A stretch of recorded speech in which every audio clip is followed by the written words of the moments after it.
We're here with students from Loughborough and Bath universities, and these guys are involved with what is known as Formula Student. This programme is to build a car to a certain set of regulations, and it relies heavily on innovation to make the difference between the different competing cars. This is a global programme, but then done regionally across the countries. Let's find out a little bit about this programme from the guys from Loughborough. Well, as part of the programme, we are expected each year to design, build and test and race our own single-seat cars, and then we are assessed on the engineering design, the cost, the business proposal for producing 1,000 cars a year, and then dynamically we're assessed on a 75-metre sprint, a skid pad, and then a single-lap sprint race autocross, and a 22-kilometre endurance with a driver change in the middle where you have to kill and restart the engine. And there's teams from all over the world that come to compete at Silverstone in the UK, and we also go to Hockenheim in Germany to compete against teams all over the world. Fantastic programme, and you get a lot out of this in terms of applying theoretical engineering in a practical way. Yeah, definitely. It gives you a real chance to take what you've learnt in the classroom, in the lecture theatre, out into the real world. You get real world contact with sponsors and supporters and suppliers, which gives you that experience as well. So it's a fantastic way of producing rounded engineers and suitable to go straight into work at industry. And in the way of club competitors, I guess you have to negotiate the price down as well, don't you? Oh, indeed. Okay, now from the Bath guys, tell me about your involvement in the programme. Okay, well at Bath we split the Formula Student project into 2 years. The first year we spent developing a pen and paper design, so it's very much CAD modelling, simulations on computer, and just getting a paper design sorted. We follow that on with this year coming now for us, where we take that design and actually build it with our links with industry and test it and get it ready for the competitions in the summer. And any particular new innovations on the car this year? I know you build a new one each year. Well, there's a few little innovations here and there that we're trying to keep a little bit hush up, but one big change this year is that the actual rules have changed governing the size of the cockpit, so there's quite a lot of innovation to go into accommodating these rules while still keeping the car competitive. Okay, thank you. Now, hill climbing is a sport full of innovation, so there's a direct link back into this sort of formula, and quite a few of the hill climb guys at an engineering level are involved in it as judges and technical experts. I notice here though we have a carbon wheel built by the Loughborough guys. Perhaps you'd explain to the viewers what are the advantages of that carbon wheel. Well, being able to put something that's on the corner of the car that's both unsprung and rotates and reducing the mass of that gives real advantages, particularly in acceleration and handling benefits.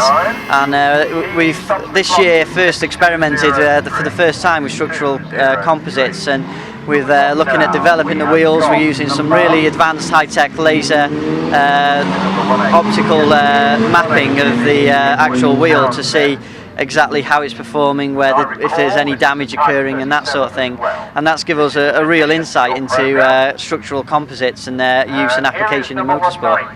Okay, fantastic. And you actually doing the manufacture of the wheel as well yourselves? Yes, with help from sponsors again, we're able to send our team down to use their facilities, and we're put away in an area there for, and we get advice, and they help us how to lay up, how to do that sort of thing, and it really benefits that we get the industry contacts, and in a few years' time we'll be sending them our carbon business when we're in industry.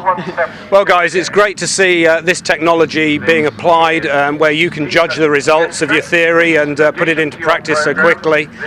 Really wish you guys the best of luck in the forthcoming championships, and thanks for talking to us. Thank you. Thank you. We're on board with Andy Jones in the Loughborough car, sitting on the start line and facing a very wet Prescott track. Since these are demonstration runs taken during the lunch break and with novice drivers on board, the Formula Student drivers follow behind a pace car. Searching for grip as we leave the line, the tiny car's 600cc Honda CBR motorcycle engine is working hard as we splash under the bridge and into the fast left-hander at Orchard. Now comes the long off-camber right-hander at Etores. We're struggling to keep the car from sliding off on the left at the exit, but we're safely in line for the swoop up into Pardon hairpin, and we can see the pace car ahead. In fact, we're catching it up, but this is a little too ambitious into Pardon. Front end grip gives up completely as we slide into the gravel trap. It's the end of our run as we wait for the marshals to retrieve the car, but no harm done, and the car can return to the paddock for another run. I'm here with Mike Pilbeam, the renowned constructor of Hillclimb cars for many years. Mike, in the background here we've got Jos Goodyear's car. Jos had an FTD at Gersten Down last time out. Fantastic result for him.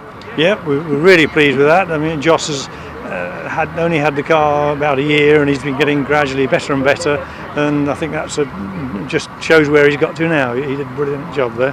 Yeah, there's a lot of horsepower in this car, isn't there? Yes. Yeah. Any particular developments you've done on it this summer? We did a few things with when we installed this engine gearbox, and the whole rear suspension and the rear aerodynamic package is quite a bit different to previous cars we've done, and we're pleased that seems to have worked out. Jos is very happy with the general handling and feel of the car, and we know it's, in terms of sheer downforce, it's a lot better than what we've had before. So there's quite a lot of it's the sort of thing that doesn't normally show a lot, but it's all there. Okay, Pilbeam's work remarkably well in damp conditions, generally speaking. Got a lot of that today at Prescott. It's got an MP62 holding second FTD at the moment. Yeah, that was really pleasing. Ash Mason's a car that's a good bit earlier, really, and was going really well.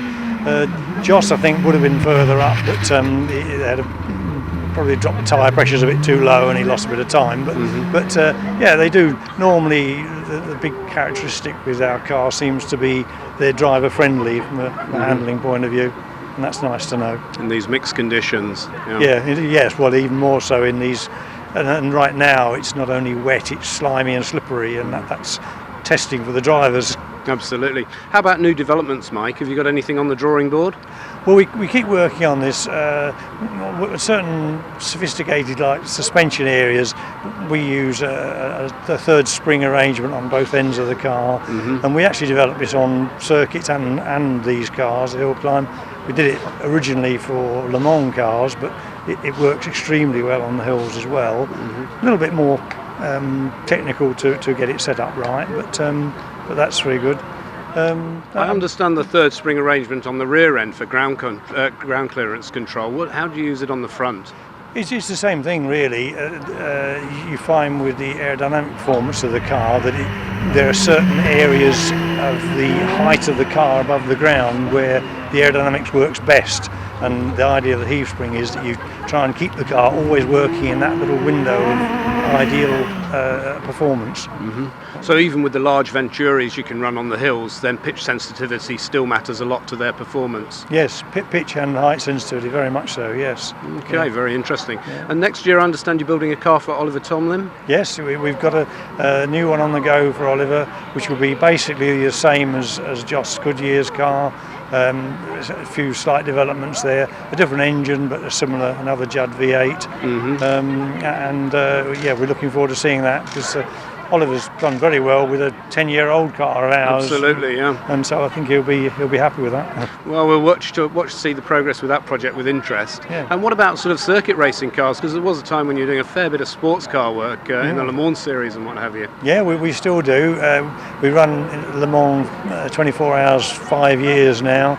But we've also built a smaller sports racing prototype, and that one of these days I'd like to see on the hills. It could fit in. It's a cheaper, if you like. It's a tube frame car.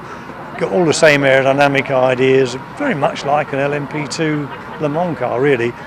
So I think it would make a good Hillclimb car one of these days. Oh, we look forward to seeing somebody try one of those out, that's for sure. Mike, great to see you out and around in the paddock, and we watch with interest with these new developments. Thanks, I really enjoy being here again. We'd like to keep well in touch with the hills, it's great. It's great club motorsport, isn't it? But fantastic. With a lot of technology packed into the cars. Yeah, it is. Yeah, they're fantastic things. Saturday's wet practice day caused many problems, not least for Nick Mann in his revolutionary Manic Beatty. There's just no grip at all, and cameraman Tony Bray runs for cover. Front end damage means that sadly the car is sidelined for the weekend. The experienced Simon Durling's Brabham Buick gets a little out of shape at Orchard too. The former Sporting Trials expert tames the V8 machine well, splashing through the spray to keep the car just about in check. It's a fine display of car control in treacherous conditions. Even the best can get caught out. Scott Moran gets our cameraman moving once again, and there's a bit of front end damage to the champion-elect's Gould, but it's nothing that can't be fixed. The spare front wing, always carried in the trailer, is soon bolted on and the car is back in action later. Doubling as a paddock marshal today, Bugatti Spares controller Trish Davis is having a busy day. She's keeping husband Terry's Reynard TKD with his own Suzuki-based V8 engine in the back well in check through the Gloucestershire Hills lower reaches. Up into Pardon, it all looks fine, but the car is struggling for grip as Trish tries to get the power down on the run up to the S's. It finally gives up as she enters the right-handed approach, and yet another front wing comes to grief. With no spare at Prescott, it means a trip home to fix the car, but fortunately that's just a trip down the road to Cheltenham. Trish and Terry will both be back in action for the event proper on Sunday.